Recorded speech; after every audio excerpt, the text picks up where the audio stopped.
Behind the Scenes of Melbourne Property Market event is designed to educate guests on what's new, trend, and myth about the Melbourne property market. Here is a short clip of what happened on our August 2nd event, focused very much on how to get into the market with no deposit.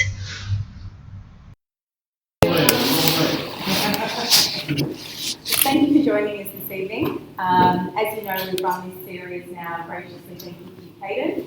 Michael is the head and the director of sales for the whole of Caden. And we're very grateful to be able to run this series as we have now for over 12 months. Every month the focus is about looking at behind the scenes of the property market in Melbourne. And the way that we do that is that we have a few panellists that will come and have join us and chat. The whole destination of this evening is to cover some themes that are relevant to what's happening in the current Melbourne market from the perspective of different professionals that have been in it and living it for 10 plus years in their profession. So just as a show of hands, how many people currently have a property? How many people currently have a property that's an investment property? That's a really high number. Does anyone know how many people have a property? Who's flipped through their booklet yet? And has anyone looked in their gift bag kit yet? You don't have to, not right now. But when you go in there, you'll actually see some pretty interesting statistics from the Australian Bureau of Statistics around investors, Australian investors, the population for Australia, and how many people actually utilise property specifically and by specifically for investment. And there's only 7%. So the fact that we're a room, yes, we have got people from meetup groups. Yes, the room does have some people that have been working with us for some time within property. And we've got a range of beginner, intermediate and advanced. Some newcomers, some existing clients that have been going through this process with us. And certainly I too profess to be someone that's passionate about property. It's lovely to see a room of people who also share that same interest. And I'm sure these kinds of conversations for you are quite rare.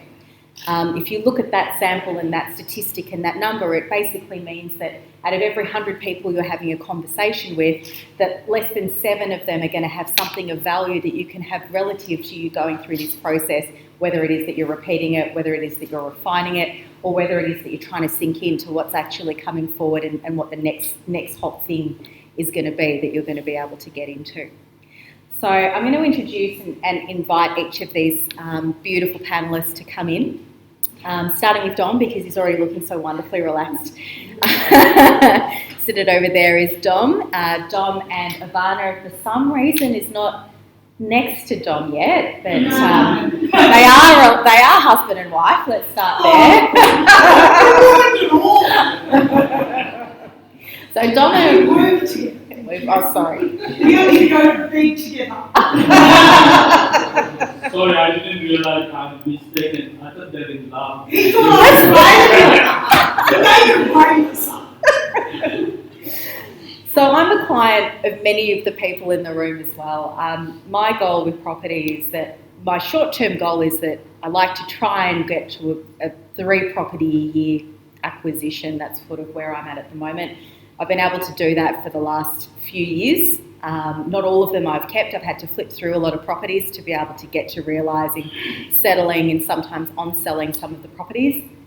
So Dom and Ivana have helped me with less than 12 months worth of financials in my most recent company, secure 3 properties within that period of time. So they've worked really hard with my financials and I can vouch for them. I've certainly seen that you've been in the market now for 20 years as a professional accountant. Yes. And your range of clients, I've been privileged to work with lots of your clients throughout that period of time that are looking at trying to get into property, whether they have portfolios or starting or rehashing some things that perhaps were a bit dormant or that needed to be reworked. Yeah, we are. And I think it's a team effort. I don't think that there's any kind of expert that has a one-size-fits-all. It's absolutely partly a result of the numbers that get created or the numbers that we learn to understand. And then there's the oxygen, which we call lending, and understanding how the money works. So what we've got today for lending is someone that's doing one of my applications currently as of this week. Louis has been in the banking circuit for how long, Louis? About 17 years. 17 years. And your Bank of Melbourne logo's on, I've noticed today. And your blue suit and your tie. Do you want to join us? By the way. It happens to look like it, but it's not. I can still play tax on You the can get Tommy's looks over. As long as it's inscribed on the suit, no problem. Come and join us. Come and grab a seat. Can you write, Dominic, can you just write it on the inside of the suit? Yeah.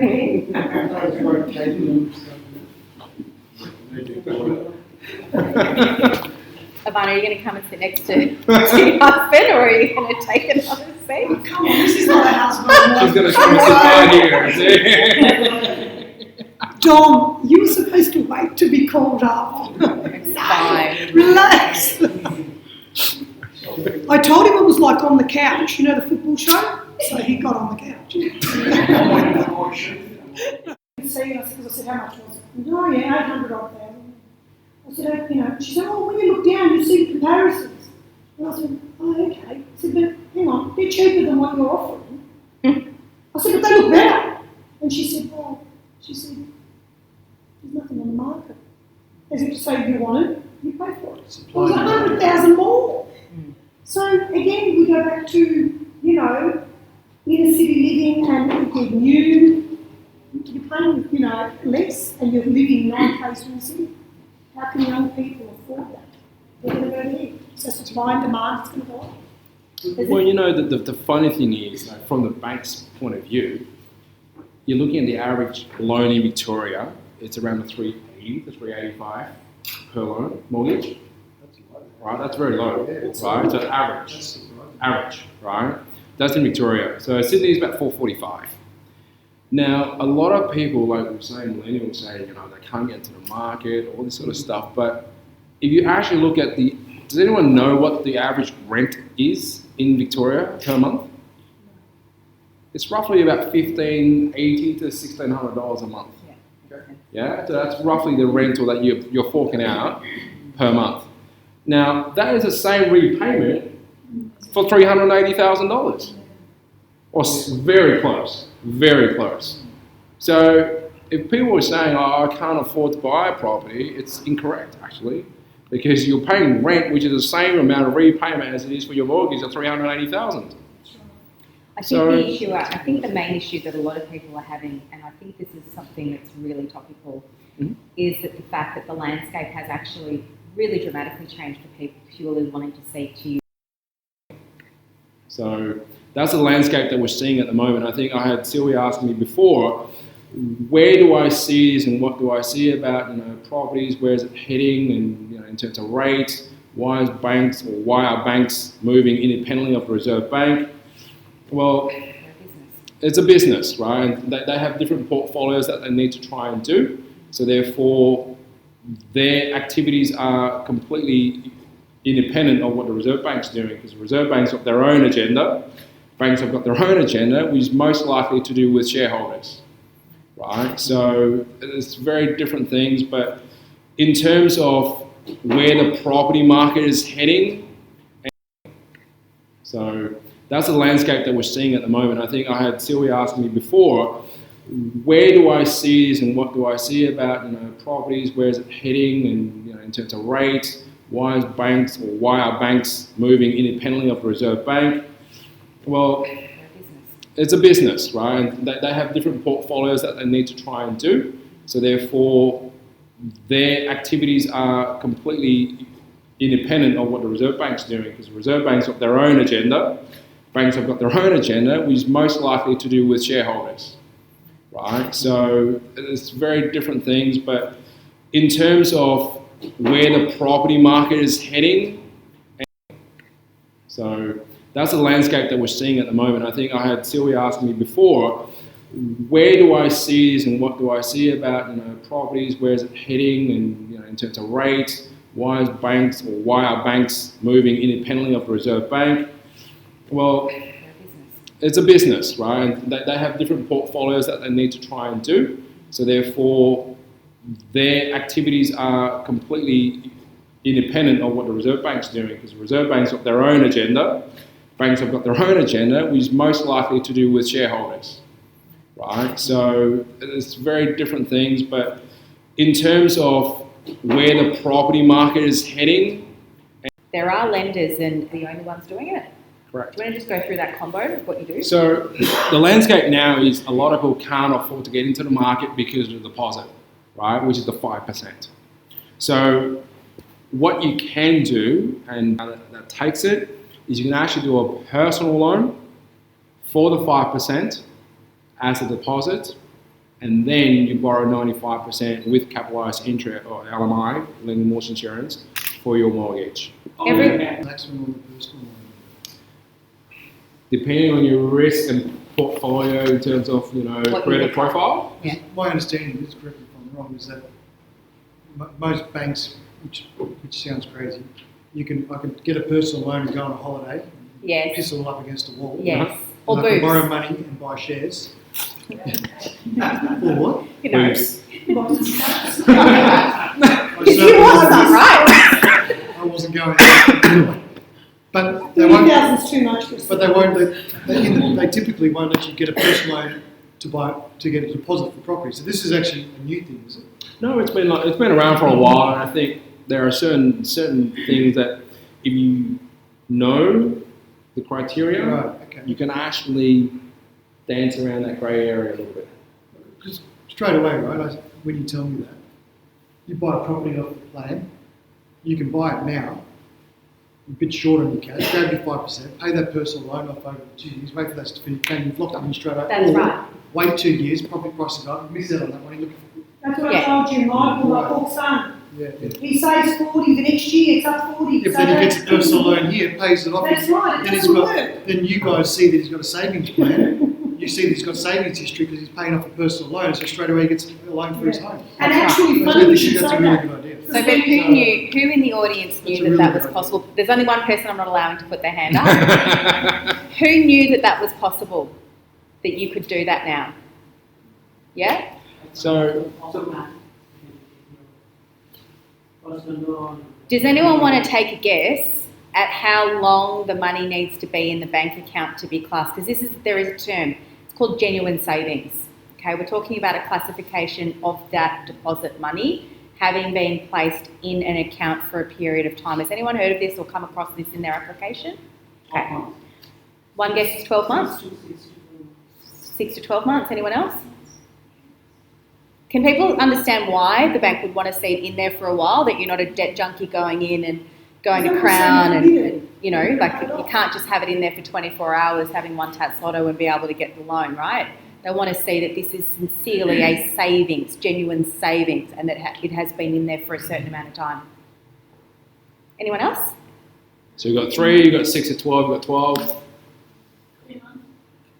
You're not allowed to say it. You're the one that's not allowed to say it. No, so we say no, so she's cut, I think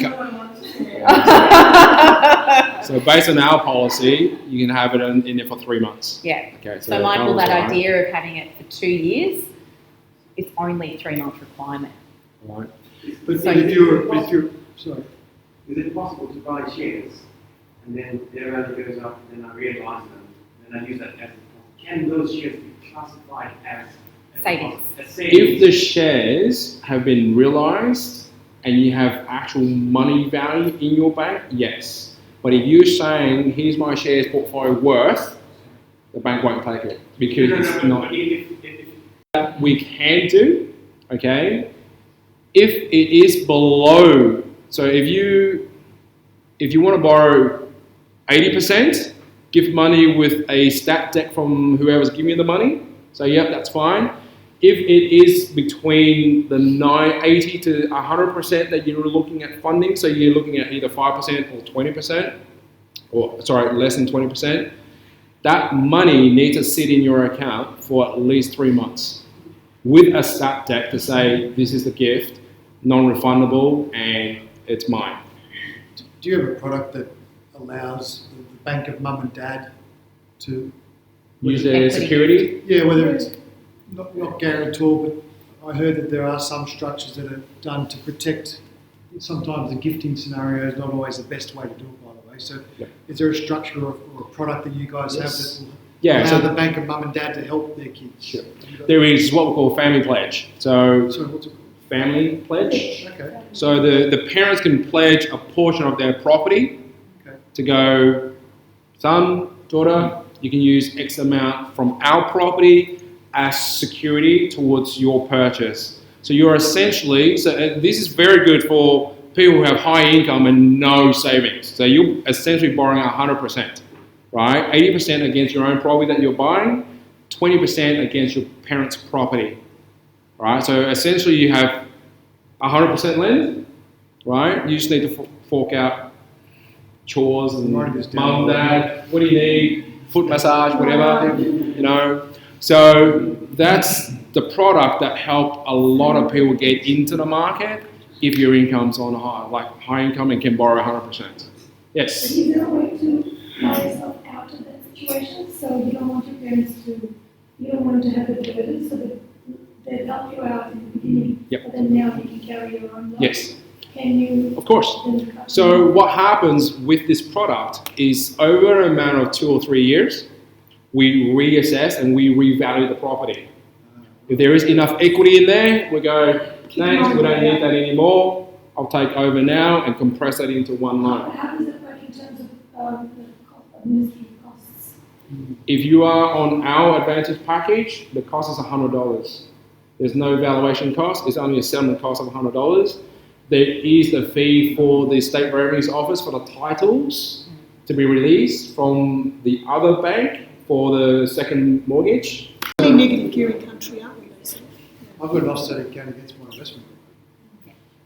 So if you've got enough, I don't so if you've got an offset against your investment, have a principal place of residence, so Yeah. I'm getting tax advantages. So I've got an offset exactly, account you might against as well loan it against that. Excuse me, when you set the Advantage package, you charge only $100, right? Yes? Yeah. What about the valuation fee? Do you charge more? No, under that package, the annual fee is $395. Oh, no. Right, so under that you're allowed one full val, which is where the assessor goes out and actually measures wall to wall, notes down, takes pictures, and sends me the report. So you have to pay $395. $395 per year, Every year. right? But in that $395, your interest rate is discounted, right? There's no monthly fee on your home loan account. There's no offset costs. There's no transactional account costs. There's no annual fee on your credit card, and also discount on your insurances too. So $395, that disappears within the first month in terms of. Pretty negative gearing country, aren't we, basically? I've got an offset account against my investment. So if you've got enough, I don't so if you've got an offset against your investment, have a principal place of residence, so I'm getting tax advantages. So I've got an offset exactly, account you might against as well loan it against that. Excuse me, Yeah. when you set the Advantage package, you charge only $100, right? Yes? Yeah. What about the valuation fee? Do you charge more? No, under that package, the annual fee is $395. Oh, no. Right, so under that you're allowed one full val, which is where the assessor goes out and actually measures wall to wall, notes down, takes pictures, and sends me the report. So you have to pay $395. $395 per year, Every year. right? But in that $395, your interest rate is discounted, right? There's no monthly fee on your home loan account. There's no offset costs. There's no transactional account costs. There's no annual fee on your credit card, and also discount on your insurances too. So $395, that disappears within the first month in terms of. Investment before. If they've secured property and they want to learn how to access equity or to see what potential looks like, the 10 years I've had in lending before I transitioned into real estate 5 years ago is the soundboard as to how I have a structural view when I'm looking at helping someone first with an idea and a map of assessing their potential before we would look at actual property. So property in my equation is actually one of the last pieces that we would look at for a client. The first is, who are you? What are your objectives? What do you want to have as a relationship with property? And what is your limit potential of that? Even if someone can borrow $1 million, I'm going to give them something worth around 400,000 or 500,000 maximum as their exposure to their first try. Once we've had that happen, and there's a case study playlist on YouTube which you can go and have a look at. It's got around 8 or 9 case studies in there. Some people self-employed, some people employees. You'll see Linda's case study up there. You'll see Tatiana's case study up there. Put a little pop it up for you guys as well. But it has a whole variation on different types of people that use us. Some of my youngest clients are in their early 20s. Some of my clients borrow deposits. Some of my clients have companies upon companies upon companies that are over 9 properties in.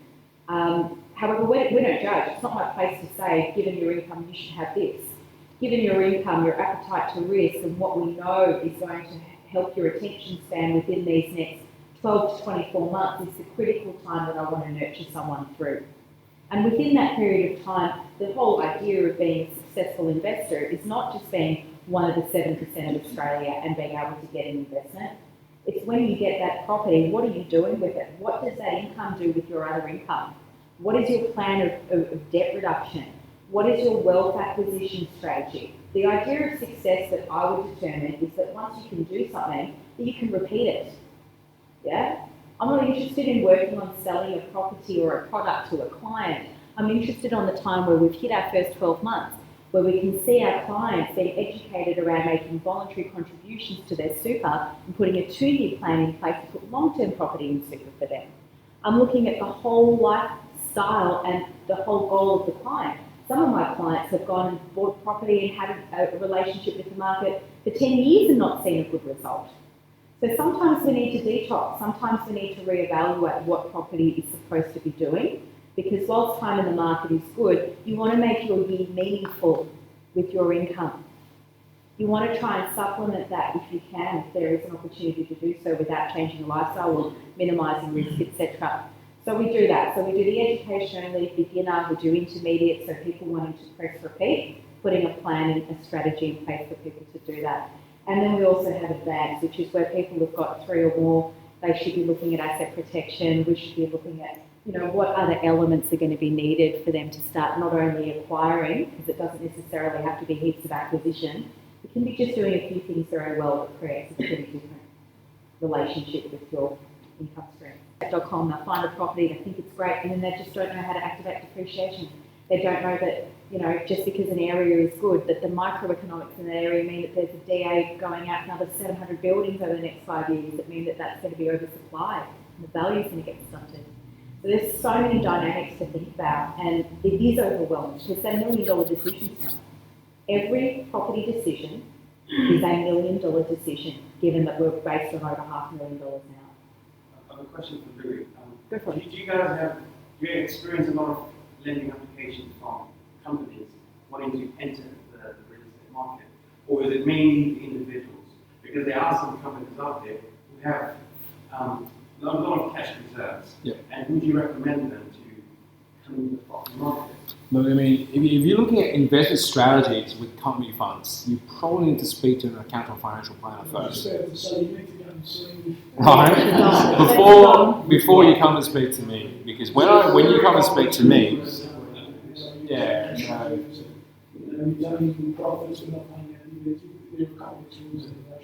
so that's a first stop. So if you come to me without doing that, I'll say, go and speak to these two, and then we'll talk about it. From someone that started wrong the first time, set your structure up right. You never risk your company.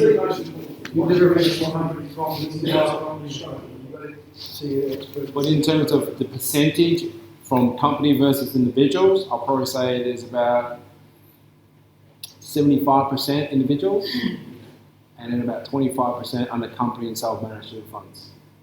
So the reason why I asked this is the accounting, we mainly deal with companies. Yep. So that's why I'm asking.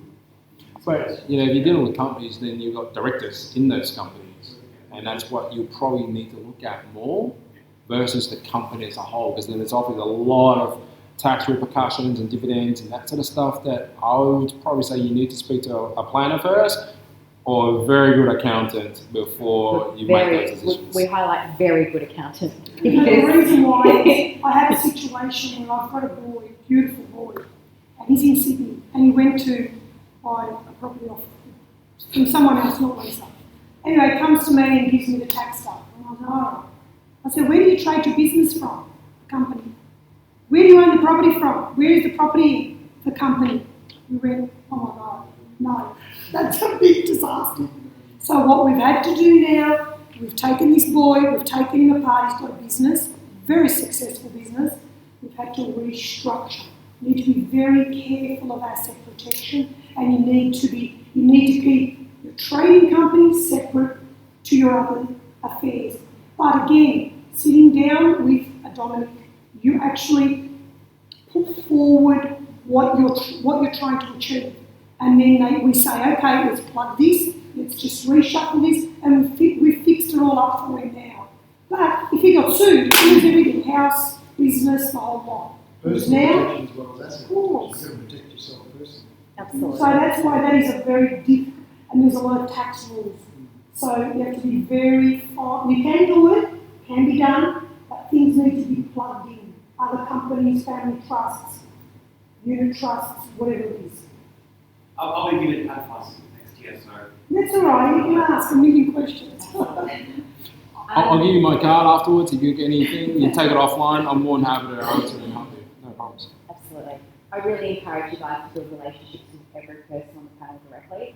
They're lovely human beings. They're not going to charge you fee for service. We don't bite, not hard. Or allow them to maybe circulate their emails. Thanks for listening. Our next event will be happening again on the 6th of September. Please go to our event page to register. Also, we have a non-traditional event on September 10th, Sunday morning. It's a health-related event where you can take 3 hours out of your busy schedule and enjoy yoga, workouts, and health talks. It will not be property related. We hope to see you at our next event soon.